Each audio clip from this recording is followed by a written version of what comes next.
on your garage door. So if you really want to destroy the high score here, the ball needs to break the beam, then somehow get out of the way so the beam reconnects, and then come back and break the beam again over and over again as fast as possible. But if you think about it, the whole ball doesn't need to actually get out of the way, just the part in front of the beam itself. And how might you do that? Well, one way is to 3D print the bottom hemisphere of a basketball in two parts attached together through some linear guide rods, then add a battery, microcontroller, and servo motor so the bottom part of the shell can translate up and down. This way it would reconnect the beam and then break it over and over again and register 2 points every time that happened. Now you just need a way to grab the rim so you can hang out there while you perform these shenanigans. And if you had some pneumatic pistons connected to a mini pressure intake controlled by a solenoid valve triggered by an RF remote, then you could shoot the ball normally, and then with one push of a button, piston rods would shoot out and grab the rim, and then once mischief was managed, you trigger the remote again and they would retract. Now if you just add another 3D printed hemisphere on top, then glue on the actual basketball skin, then when you put it all together, it would look something like this. Now if you don't happen to have a RoboBall, here's a few tips that will help you get the high score for this game. Now the most important thing is you never want to waste time waiting for a ball to roll down to you. And since these games normally come in pairs, just swipe your card on both games and then temporarily borrow the second set of balls. Now this should give you plenty more than you need, so just keep the balls that are the least inflated. Now you start the game and get into a rhythm where you finish your shot with one hand and then start grabbing or replacing the ball with your other hand before your first shot has even gone in. Or if the rim is close and you want to get really extreme, you can just go with a two-handed shooting strategy like this guy. But even that strategy is no match for my spherical transformer, because when I'm ready to go, I just shoot the ball with one hand and then hit the remote right as it's about to go in.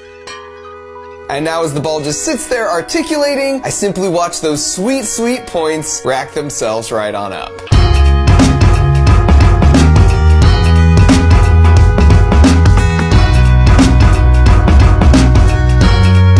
And then as soon as time's up, I just hit the remote again, and the piston rods retract. And while no one's the wiser, I've now engineered my way to a buttload of tickets and a new lifetime high score.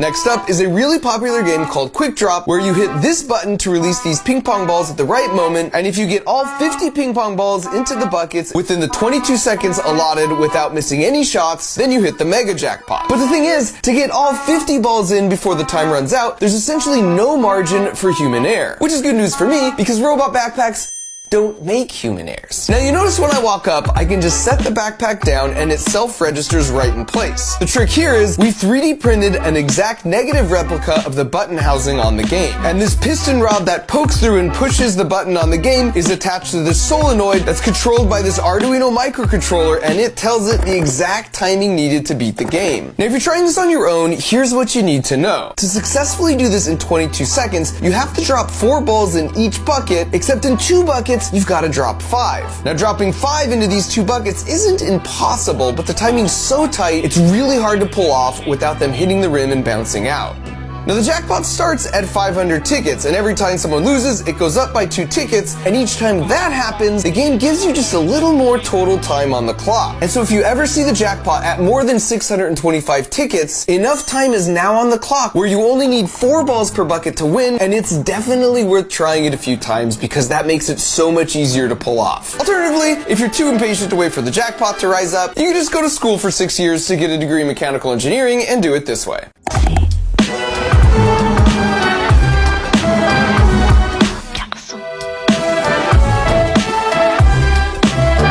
And then even as all 554 sweet, delicious tickets are being added to your account, you can just inconspicuously walk away with your backpack in tow.